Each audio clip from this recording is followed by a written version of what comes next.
This is Histories and Mysteries. I'm Ashley. I'm Jessica, and on this week's episode, Ashley is going to be talking about a listener requested story. It's the story of Michele Anderson. I think she's the baddie, right? Yes. Yeah. And it's a really awful case. It involves children, Yes. so trigger warning, content warning. And since we're in spooky season, I am going to be talking about Waverly Hills Sanatorium. Ooh, I'm excited. Is it super haunted? It's one of the most haunted sanatoriums. Ooh. It's really interesting. And I will get into it. Yeah, so I would like to yell at the person that suggested this. No, it's a really interesting story. It's just like you said, there's some kid death involved, which is pretty awful. I try not to get too in depth with that, but they did, and it was horrible. Yeah, she had recommended it a little over a year ago, so I decided that I was going to finally just dive into it. And then I was like, this is too much. Ashley, you should do it.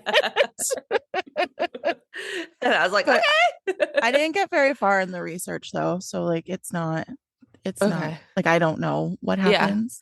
Well, and I had Um never heard of this, which is, I mean, surprising because it's a pretty horrific case that usually, you would hear all over the news and stuff. And maybe it was. I mean, it was back in 2007, so I I was don't in know. high school. I was in college. I graduated high school in 2004, so I think I was starting high school in 2007. you baby. Okay, Okay. I'm okay. gonna stop procrastinating and get into this. So I got my sources from a website called or it's kind of like it's a website, but it's also kind of like a blog. It's called Talk Murder with Me. Okay. USA Today, Fox 13 Seattle, and the Seattle Washington Times. Amazing. The Seattle Washington Times pissed me off though because it's one of those things where you only get to view articles so many times and then you have to pay for it. Ugh, So I needed like one more piece of information from that article, and I had used up my thing, and I was like, "Dang it!" So I that's had to find a so different one. frustrating. I I hate when know, they do that because I it's know, like, why? I know, I know. Why? So, Like, all right, Christmas Eve, 2007, in oh, a rural town 25 miles east of Seattle, something happened that would forever change this small town of Carnation. And when I say small town, I mean small town. One source, and I tried to find this somewhere else and I couldn't find it. I just don't know that I can believe this. That one source said that the whole town is 1.2 square miles. That's so small. what? It's like a little hamlet. Yeah. So that's what it said. And it said it had a population of about 2,100 people, um, What? which for 1.2 square miles, I don't think there's any way that could be. But you know what? No. You Like decide for yourselves, maybe, listeners. maybe if the people didn't live in homes, Yeah, like apartments or something. yeah, or they were just outdoor nature people. There's a whole town of people living in I tents. just, I just I can't imagine that a place that small would be able to house people if there Yeah. were houses, you know? Yeah. Yeah. So I feel like maybe that was a mistake, but I put it in here because It was funny. yeah. Perfect. Anyway, so one such family that lived in this town was the Anderson family. And this town was mainly comprised of farmers. And the Anderson family was no different. Judy Anderson and Wayne Anderson had been married for 31 years. Wow. Yeah, they had three children, Mary, Scott, and Michelle. Now, in the story, we'll hear a lot about Scott and Michelle. I guess fuck Mary. She's like not in here. So, Oh, it's like what was it? Eliza, Angelica, and Peggy. Yeah. It's just the forgotten. Yeah. Which I guess for her was good because she didn't get murdered. So, Oh, that's good. yeah. Um, so Scott was married to a woman named Erica, and they had two children, Olivia and Nathan. And they were both under the age of 5. So they were little guys. Oh, Yeah. Michelle had a live-in boyfriend named Joseph, and they lived together in a trailer on the 10 acres of land that Michelle's parents, Judy and Wayne, owned. okay. Um, Pause. yes, What was that? Like the 1.2 square miles? the town of Carnation. 1.2 square miles in acres. 768 acres.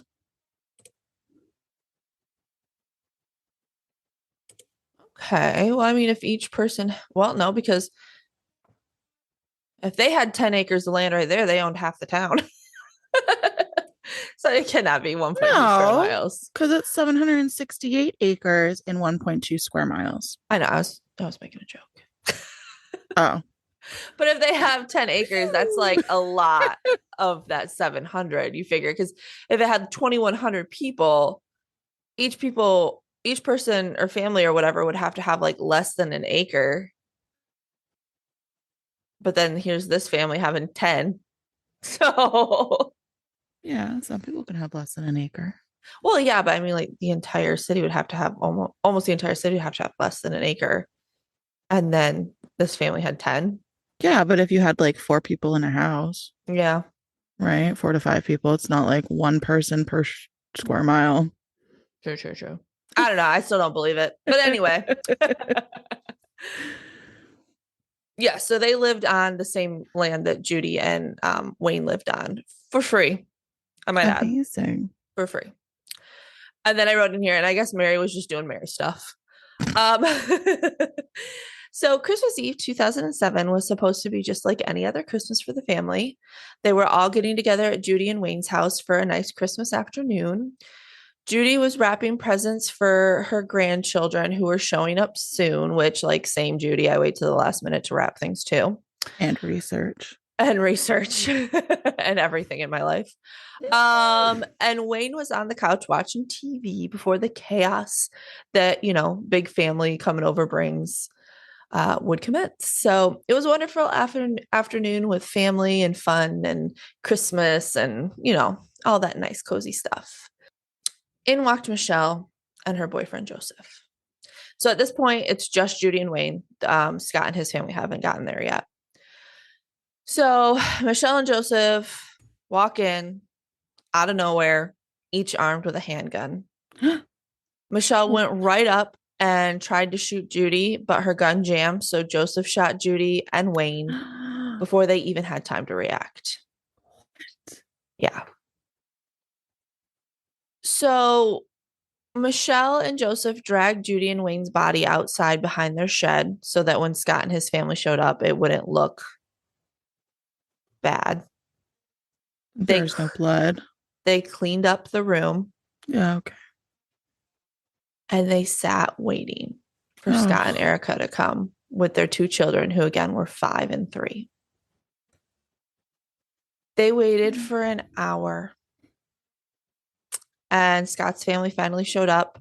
They let themselves in. It's their mom and dad's house. They just let themselves in. And they started to like sit down and get comfy and like, get the kids ready and unpacked and all that kind of stuff. And just kind of waiting for their mom or dad to come down from like whatever room they were in at the time that they assumed, When all of a sudden, Michelle and Joseph came into the room and Michelle shot Scott 4 times.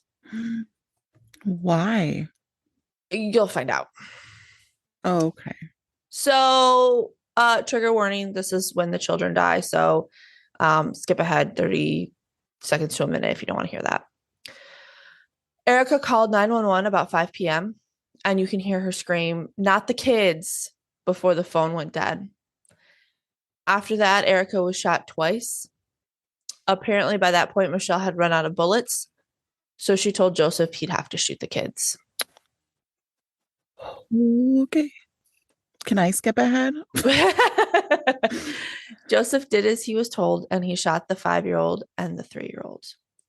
Um, I have this later on, but I'm just gonna rip this band-aid off.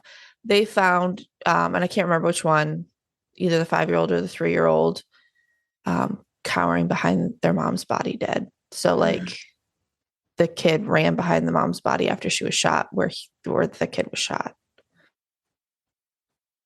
And I can't imagine what those poor kids went through. So Michelle, assuming the police would come, locked the front gate to her parents' property. And this blows my mind, Jessica. When the police did show up because of that 911 call, they couldn't enter the gate because it was locked. So they decided to turn around and leave. What? Yeah. They're like, oh, the gate's locked. No big deal. Bye. Not that they would have been able to do anything at this point. I mean, everybody was dead, but still.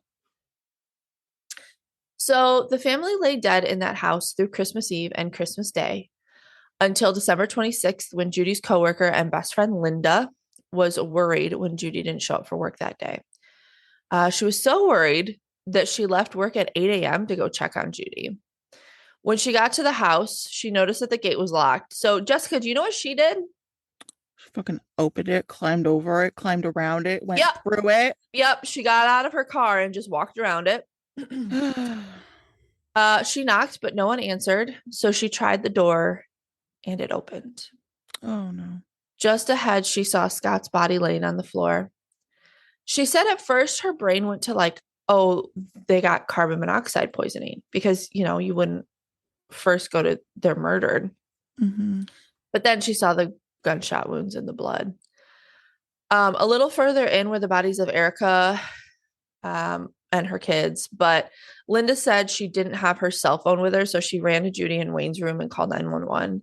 And she said that she didn't look closely at the female body, and so she just assumed it was Judy, even though it was Erica. And so she called 911. She told them that the baby, because at this time she only saw 3-year-old Nathan.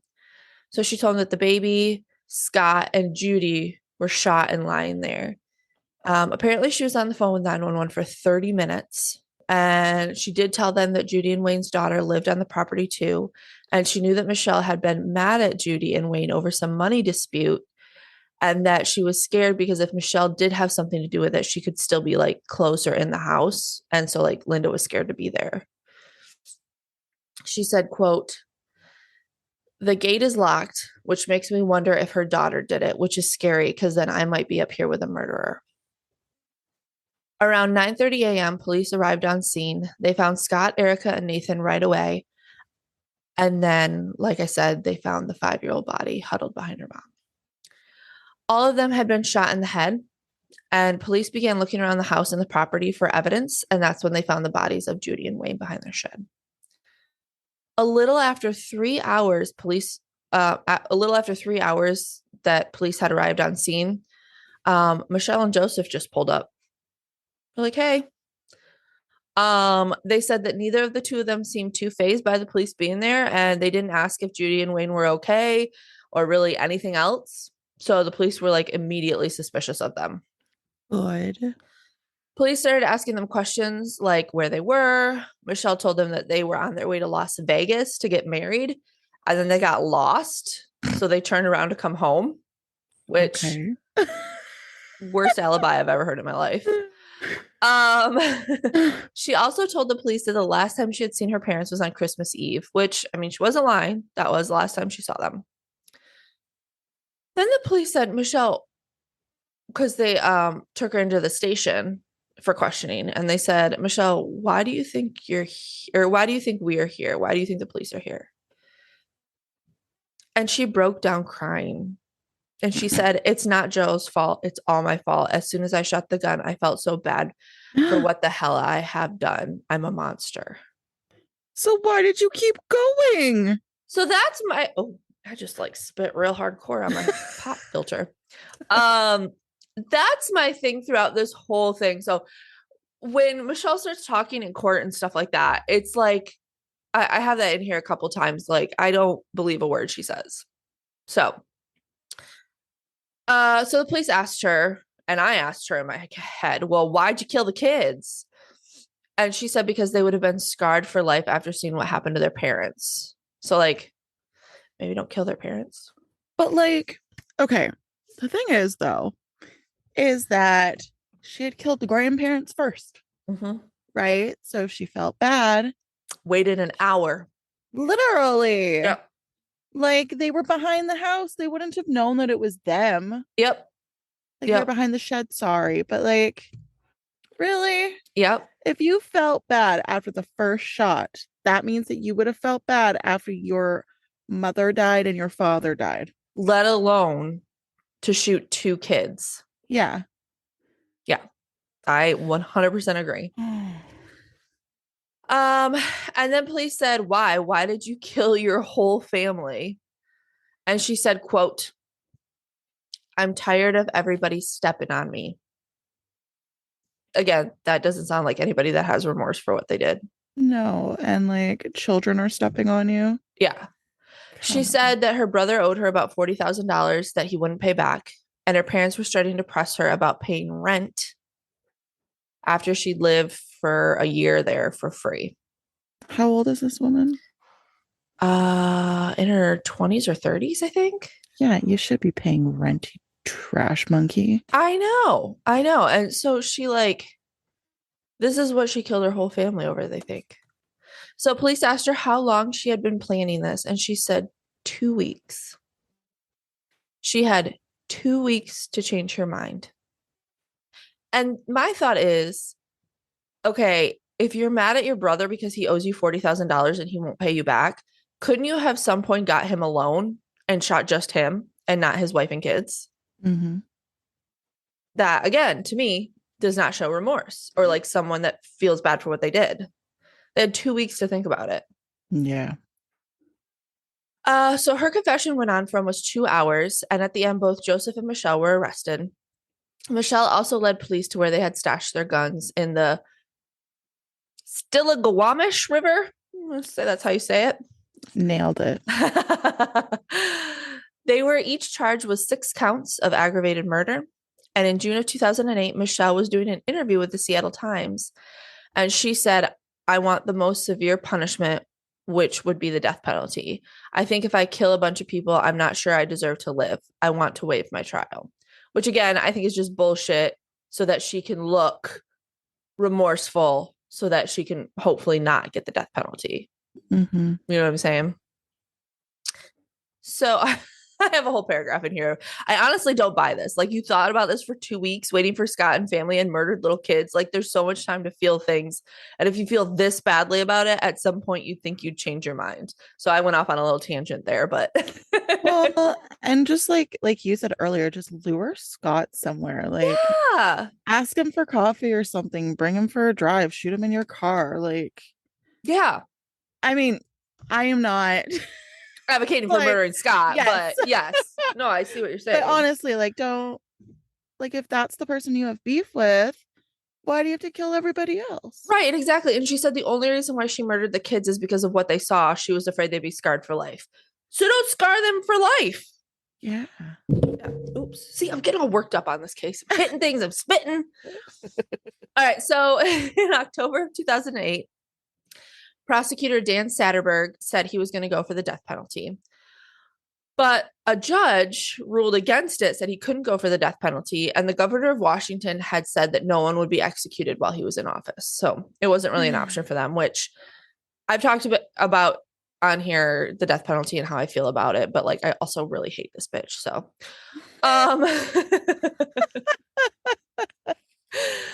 they took this to the Supreme Court, who overturned it. The first judge's ruling and said that the prosecution could seek the death penalty, which, again, I'm not for the death penalty, but I don't see how a judge can stop it if your state allows it. You know what I'm saying?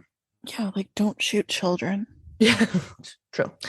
So both Joseph and Michelle were to be tried separately, and Joseph was first. His trial began on January 20th, 2015, and his defense was that he was mentally ill and had been coerced by Michelle into committing this crime. Now, I couldn't really find too much that goes into like his mental state, but I did I did watch some of his trial because he gets up and testifies, and I did watch some of him testifying, and he doesn't look or sound like completely there. So I don't I don't see this as a far reach for I him. just, I think it's funny though that Michelle was saying, "Oh, it's all me, it's all me," and then he just throws her under the bus. I didn't even think about that, but yeah, I love that. Yeah. I mean, all like he was the one that shot the most people though, He was. He right? Like was. he shot both parents and he shot whoever else he shot. Everybody else but Scott. Michelle only shot Scott. Yeah. And yeah, because he shot the kids too. Uh-huh. Yeah. So he was described as emotionless through most of the trial, but when he took the stand, things changed. Of course they did. Apparently, he was extremely heavily medicated with anti-anxiety and antidepressant, so he was very like erratic on the stand. Also, apparently, he had a speech impediment, which um, didn't really help in also being heavily medicated. But he was, quote, barely able to string sentences together. He started laughing at one point, not like this is funny to me laughing, kind of like a I don't understand laugh. It was weird. Yeah. And he described the look on Judy's face when he shot her. And as he was describing this, he put his arms in his arms over his head and started to rock back and forth. He said he did it because he thought he had to. He said it's not a good excuse, but he's not trying to make an excuse for himself. He's just trying to explain his actions. So, defense said that he had a mental illness that allowed Michelle to completely control him. Someone kind of um, uh, compared it to like a cult leader controlling people. So I don't know. They didn't really get much more into his mental stability or kind of where he was in that case. I don't know if he really was or if this was just an elaborate defense to get him out of stuff. I don't know, but take it as you will. So he said again, he killed the kids specifically to save them from a life of hell after seeing what had just happened to their parents, and he believed that they would be reincarnated. He went on to describe his abusive childhood and his many suicide attempts. He also spoke briefly about spirit animals for some reason. Okay. What was his spirit animal? They didn't say. Probably Oh, like something stupid, like a snake. yeah, like that. I was gonna say gopher, but I actually like gophers, so no. They're so They're cute. so cute. I don't know why that was the first animal that came to my head. Rude. I know. Uh, at one point he said, quote, "You know what? Fuck it. If you want to kill me, go ahead, kill me. I don't care." Um, the defense also told the jury that Michele Anderson, I'm sorry, the prosecution. Oh, wait. No, sorry, defense told the jury that Michele Anderson could not load the guns. So McEnroe did it for her. McEnroe also brought extra bullets. Oh, no, this is prosecution. I'm sorry. I wrote the wrong thing in here and then I confused myself. So this is prosecution saying this. So they said, I think we've established none of these murders would have happened without you, said prosecution. Oh. And he said, unfortunately, that is completely true. Yes. Well, yeah, because like her gun jammed, right? Mm-hmm. So, and he was the one that shot the first bullet. Yep. So I think too that if her gun had jammed and they didn't have another person there, the dad That they, probably could have overpowered her yeah, and the mom. exactly. Yeah. Um. So apparently, in Washington, to get the death penalty, it has to be a unanimous from the jurors. Every single one of them has to vote for the death penalty. So on May 13th, 2015, with a jury in favor of 8-4 for death, Joseph was sentenced to life in prison because there was 4 people that didn't want death penalty. Yeah. Pam Mantle, who was Erica's mother, so Scott's wife's mom, said he has no respect for anybody. He had no respect for the two people that were the kindest to him, which were Wayne and Judy, who took him in and he shot them and threw them in the backyard. I have nothing to say about him. God, I can't imagine. Poor Pam. She lost her daughter, her son in law, and her two grandkids. Mm-hmm. So, because Joseph's verdict, prosecution decided to take death off the table for Michele and go ahead with just life in prison. He said they said that basically they didn't think it would be it would be a miscarriage of justice if she got the death penalty and he didn't, because he did basically most of the killings, even though she was obviously the mastermind. They just didn't feel like that would be right, so they took that off the table. So her trial began on January 25th, 2016. Prosecution said that the motive for these murders is pure, unadulterated greed, referring to an interview Anderson had with the detective in which she brought up money more than 35 times in her explanation as to why she killed her family. Wow. Michele flipped back and forth between blaming herself and calling herself a monster and a bad person, and to then putting the blame on her family. And then she started to say that they had all abused her for years, which I don't buy. She said, quote, "I wasted my life because of these assholes. It's not fair." So again, that does not sound like someone who feels remorse to me. No. At one point during her trial, Michele yelled at the judge. So she got called up and he said, "Do you want to testify in your defense?" Because I guess she was having some issues with her lawyers. And instead of saying yes or no, she started freaking out, saying that she was going to file charges against her attorneys. They were court appointed because she couldn't afford her own, because she felt that they were lying to her. She told the judge she wanted to temporarily leave jail to find her own lawyer. But the judge was like, no. And she said that he was violating her rights. Oh, was he now? But in her defense, which I don't like to do, her lawyers did not call a single witness to the stand. And they said that she was extremely difficult and wouldn't cooperate or communicate with them at all. But there's not always a witness. True. Right? Like maybe there weren't any witnesses. Yeah, she's just like a horrible person and they couldn't find any like even character witnesses for her. Yeah. Yeah, that's true. Right. So needless to say, on March 4th, 2016, Michele was found guilty on 6 accounts of aggravated murder in the first degree and was sentenced to life in prison without parole. I always hate that it takes so long. So long. Like that was what, 9 years? Mm-hmm. Yep. And then they're going to have appeals and everything, so they probably won't get their final sentence for several more years. Yeah. Pam Mantle, Erica's mom again, addressed Anderson and said, "I don't think you're big and tough, Michele. I think you're a bully and a coward. I am brokenhearted every day I miss those 6 people." Michele's sister, Mary, who finally shows up, did say to Michele, "It kills me. I loved you so much. Just know that they loved you." And so this was 2016. So both her and Joseph are obviously still in prison to this day. And that is the story of Michele Anderson, the horrible, horrible bitch lady. I hated that. Yeah, it was awful. Thanks, Robin. Hey now, we love Robin. We do love Robin. We do. It was a good story. The one that I had never heard of. It was just awful. Awful. Cheapers.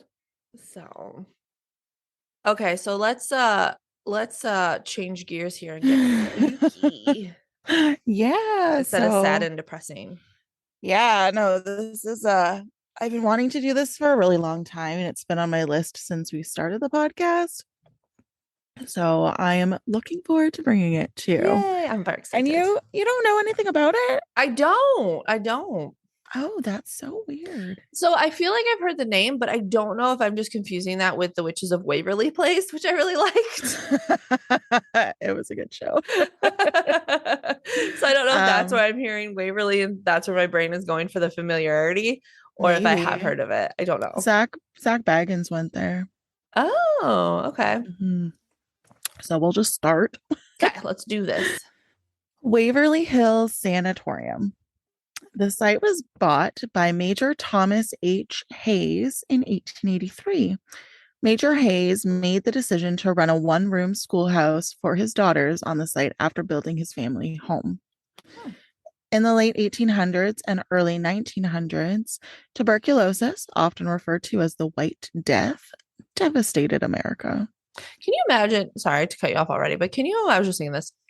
Can you imagine having a house so big that eventually it can become like a sanatorium? Yeah. Isn't that insane? That is. And like you can have a schoolhouse and Yeah. like, oh my gosh.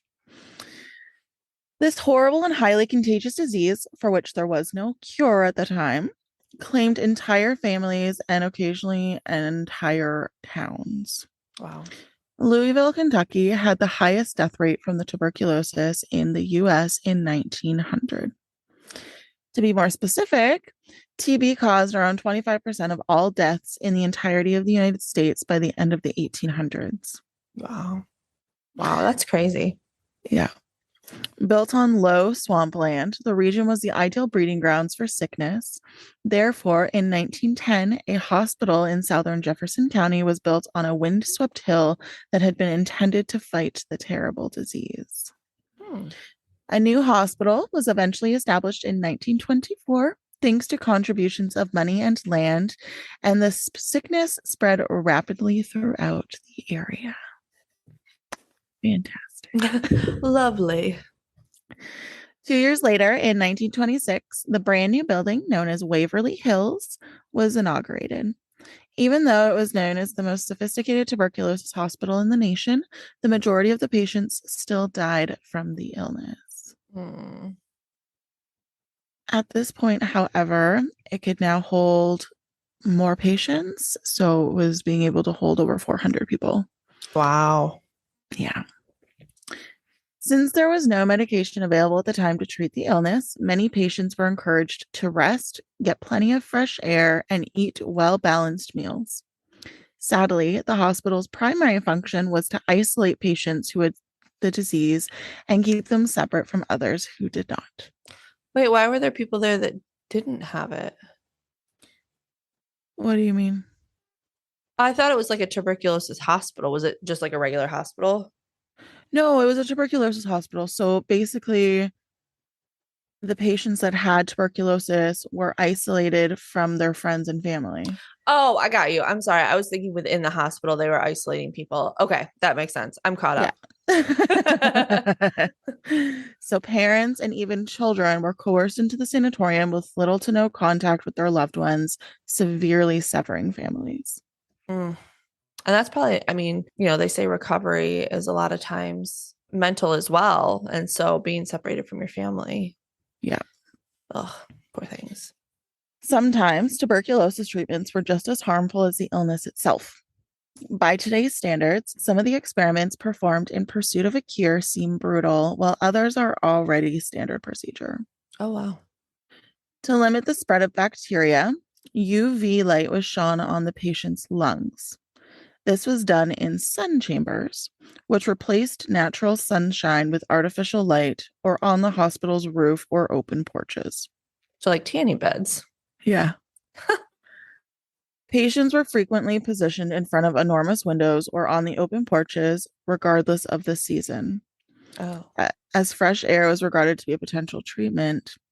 In the past, patients may have been seen relaxing in chairs and enjoying the outdoors despite being completely coated in snow. Yeah, at first I was thinking, oh, that sounds nice. And then you said all seasons, and I was like, that doesn't sound nice. No, completely coated in snow. Oh, that's awful. Which I don't know how people would think that would be a That good was okay. idea. Yeah. Like, this seems like it's a good idea, even though Yeah. everybody hates it. Let's just give them hypothermia. Yeah. Other procedures were far bloodier and less pleasant. The lungs would be, oh, this is the worst part. The lungs would be surgically implanted with balloons that would later be inflated to expand them. Okay. It goes without saying that this frequently resulted in catastrophe. Blew up the lungs. as did a procedure where ribs and muscles were removed from a patient's chest to allow the lungs to expand further and take in more oxygen. I mean, I get what their thought is there and not like knowing what we know now. I can see where they would come up with that. Yeah, for sure. Many patients did not survive this last resort surgery that was just absolutely drenched in blood, obviously. Yeah. Many patients left Waverly Hills through what became known as the body chute, while those who both survived the illness and the treatments did so through the front entrance. The hospital was connected via an enclosed tunnel for the deceased to the railroad tracks at the base of the hill. The remains were secretly lowered to the waiting trains 500 feet away using a mechanized rail and cable system. This was done so that the hospital's patients wouldn't notice how many were being transported out as corpses, Yeah, that's probably for the best. and making them believe that the treatments were working and people were just leaving. Oh, that's not good. No. Well, I don't know. I mean, I can see it because I'm sure they weren't doing it for this reason, but again, with recovery, like you do have to have hope. You can't just give up, and Well, and that's the thing. They were more concerned about their mental well-being. well, and that's what I was wondering if they were concerned with the mental well-being or if it was more like they just didn't want people to know how their stuff isn't working. No, they were really concerned about how their patients were feeling. Oh, good, good, good, good. Yeah. This tunnel was also quite morbidly used to bring supplies in beyond what they produced on the land themselves. During World War II, it was used as an air raid shelter for the staff and the patients. Regarding the number of deaths throughout Waverly Hills, decades of operation, there are numerous unreliable reports. Obviously. Yeah. Some people said that thousands of people perished inside the hospital walls, but this assertion is highly exaggerated. The most fatalities that occurred at Waverly Hills in a calendar year was around 132 people. Okay. Well, I'd like to say that's not horrible, but like also they had 400 people there, so that's, a quarter of the population Yeah. dying every year. And that information came from a former assistant medical director. Oh, So I'd like to think that that was accurate enough. yeah. But in the scheme of like, instead of thousands, it's nice that it's just, Yeah, yeah, for sure. For sure. but yeah, when you put it into perspective that it houses 400 people. So, Yeah. yeah.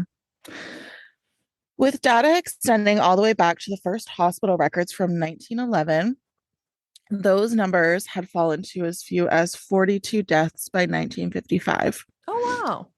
And it has been estimated, based on death certificates that were submitted, that there were roughly 6,000 deaths there. Okay, in total. And what was the year span on that? Like 19, when did, uh, bu- bu- bu- bu- do, do, do, do, do, do, do. 1910 Okay. was when the hospital was built. Okay. Yeah, Okay. yeah. I mean, it says here the first hospital records were from 1911. Gotcha. So it's a huge number of deaths to have happened in one structure, even though it falls far short of the figures mentioned in the tales. Yeah. Tuberculosis had started to wane by the late 1930s throughout the world. American microbiologist Albert Israel Schatz created the antibiotic streptomycin in 1943, which was incredibly successful in treating tuberculosis. Good for him. Yes. The revolutionary drug drastically reduced the number of tuberculosis patients in the country, rendering Waverly Hills Sanatorium and other tuberculosis treatment facilities obsolete. After World War II, there was a little increase in new cases, and Waverly Hills served as a housing facility for many soldiers returning from the conflict. In his autobiography, Dr. Stewart reported that many of the troops had conditions that were so severe that they died within a week of being admitted to the hospital. Oh, wow. Waverly Hills was shut down in 1961, but reopened as Woodhaven Geriatric Sanatorium the following year. Throughout the time the structure served as an elderly residence, there have been numerous rumors and tales spread regarding patient abuse and strange experiments. Oh, God. Unfortunately, some of them have turned out to be untrue, while others have been shown to be real. Oh, no. The use of electroshock therapy, which was formerly thought to be quite effective, was used for treating a wide range of illnesses. Budget cuts in the 1960s and 1970s, which I think we discussed in a previous episode, Mm-hmm. resulted in appalling conditions and patient mistreatment, and the state finally decided to close the hospital permanently in 1982. Is it surprising that Waverly Hills is regarded as one of the most haunted places in the nation, with all the death, suffering, and torment that took place within these walls? Yeah. Over the course of the following 2 decades, the land and buildings were sold at auction and frequently changed hands. The site was bought by a developer in 1983 with the intention of converting it into a minimum security jail for the state of Kentucky. After objections from the neighborhood, the plans were scrapped and a new plan to convert the old hospital into apartments was developed. Oh. The concept was shelved due to a lack of funding, though. Oh, good. I would not want to live in those apartments. Oh, I was going to say that would have been so cool. Yeah. I would get haunted. Yeah. And probably not by a nice person. Oh, you never know. They were all nice people there. Yeah, but they're probably pissed. Oh, probably. I mean, they thought it was working. They thought that they were getting mostly good treatment. Yeah, but then when they die, they know they weren't. So I guess. Robert Alberhaski, the executive director of Christ the Redeemer Foundation Incorporated, purchased Waverly Hills and the adjacent area in March 1996. On the Waverly site, he intended to build an art and worship center as part of the as well as the tallest statue of Jesus in the entire world. Oh, wow. The famous Christ the Redeemer statue in Rio de Janeiro served as the model for the $4 million statue, which was intended to be placed on the hospital's roof. The next stage of the strategy involved spending an additional $8 million to turn the sanatorium into a church, theater, and gift store. Unsurprisingly, the initiative received significantly less funding than was anticipated. And how much money do you think was raised? So they needed 8 plus 4, so like 12. Yeah. 12 million. I bet they got 1.2 million. $3,000. Oh, shit. Was raised over the first year. Oh, no. And the project was abandoned in December 1997. Alberhaski abandoned the Waverly Hills property and then attempted to have the site condemned so that the structures might be demolished and redeveloped in order to recuperate part of his costs. After the county objected to the idea, demolition activity allegedly took place around the building's southern side in an effort to weaken the structural foundations and collect insurance money. Due to the failure of this plan, Charlie and Tina Mattingly, I don't know, the present owners of the land, purchased Waverly Hills in 2001. By 2001, the once stout structure had all but been destroyed by the passage of time, the elements, and thrill-seeking vandals. The neighborhood's haunted house, Waverly Hills, attracted both youth who broke into... The fuck? Basically, a bunch of youth broke into the sanatorium looking for ghosts. Youth. And the destitute were seeking shelter. So The hospital quickly gained a reputation for being haunted, and rumors of resident ghosts, like the young girl who was allegedly seen running up and down the third floor solarium, a young boy who was allegedly seen playing with a leather ball, the hearse that was rumored to have appeared in the building's back and was delivering coffins, the woman with the bleeding wrists who cried for help, and others started to circulate. Ooh. Visitors reported hearing unusual noises, seeing lights in the windows as if there was still power flowing through the structure, and hearing spooky footsteps in darkened rooms. Other urban legends spoke of a man in a white coat observed entering the kitchen and the occasionally pervasive aroma of preparing food. Hmm. The kitchen was a complete mess, full with puddles of water and debris from a leaky roof, damaged windows, fallen plaster, broken tables and chairs, and not much better had happened in the cafeteria. Nevertheless, a number of witnesses claimed to have heard footsteps in the room, a door closing on its own, and the aroma of freshly baked bread. Weird. The fifth level of the structure was linked to perhaps Waverly Hills' most famous and disputed story. Ooh.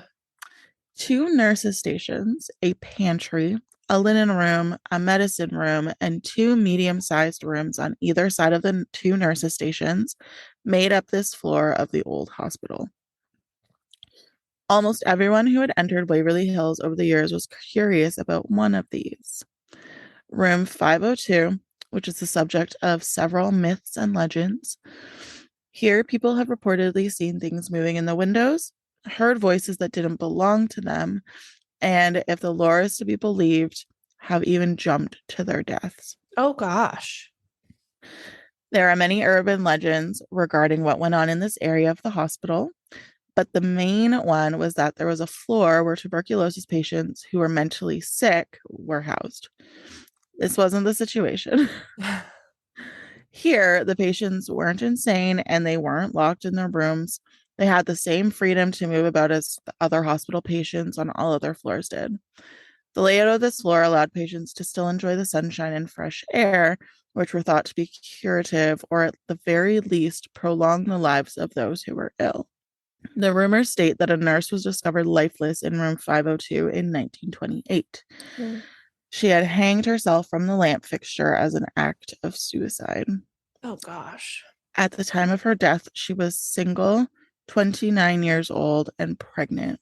Oh, She jeez. died of suicide as a result of her depression about this circumstance. Yeah, poor thing. Before her body was found, it's unclear how long she may have been left hanging in this chamber. Oh. There would also be other tragedies involving room 502. Another nurse who worked in the same area in 1932 died by suicide by jumping off the roof patio and landing several stories below. Oh. Although no one appears to understand why she would have done this, many have theorized that she might have been forced over the edge. Although there are no records to support it, tales about this still circulate. Oh gosh. There are no documents to support any of this happening in reality, just like with any other tale. Yeah. Conflicting stories exist regarding how the woman was able to hang herself. Some claim she did it from the lamp fixture, while others claim she used a pipe above the entrance or the rafters. The pipe over the entrance, though, was a component of a sprinkler system that was built in 1972. Mm. And remember, she died in 1928. Okay, so it couldn't have been that. No. There are also no rafters, and the light fixture is suspended from a thin decorative chain that cannot support a person's weight. Gotcha.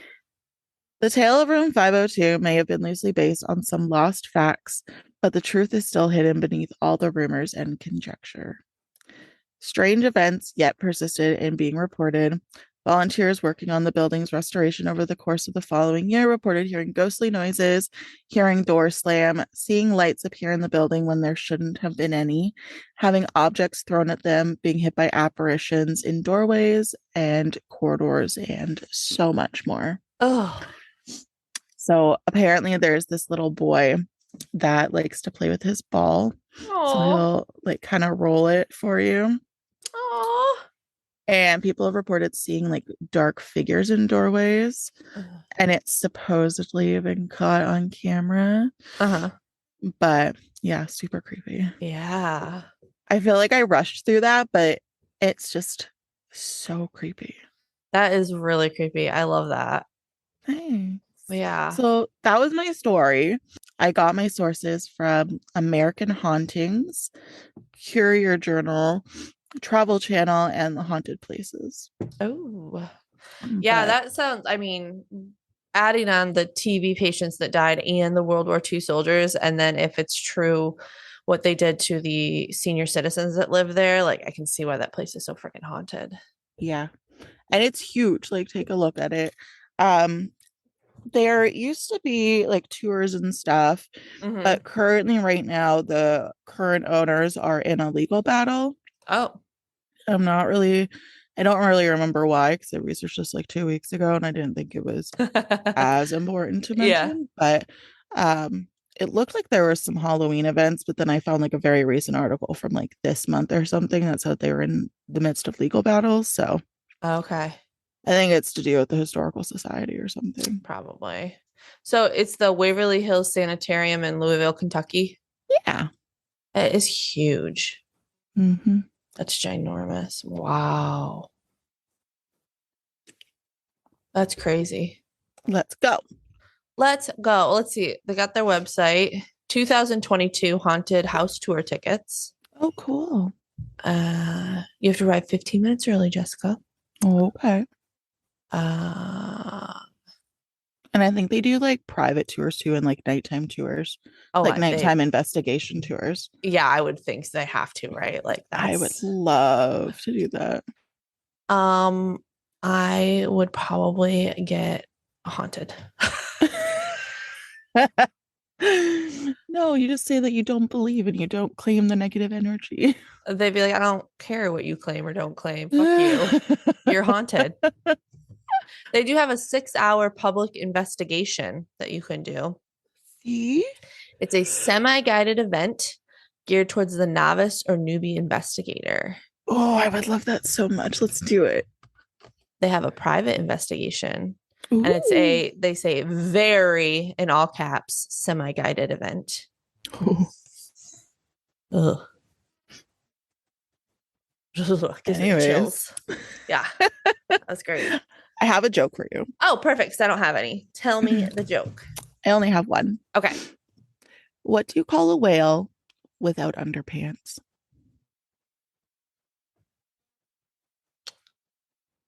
I don't know what. A free willy. I haven't seen that movie in years. I should watch that again.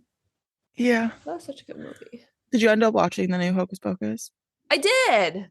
What were your thoughts? It's cute. I I want to say it's not as good as the first one, but I don't know if that's more just like nostalgia. You know what I mean? Yeah. But it's cute. I think it was cute for what it was. Yeah. I thought the little girls in the beginning weren't as like they weren't great. Oh, I thought they were so good. They were I so thought that they were just cute. like too over the top. Okay.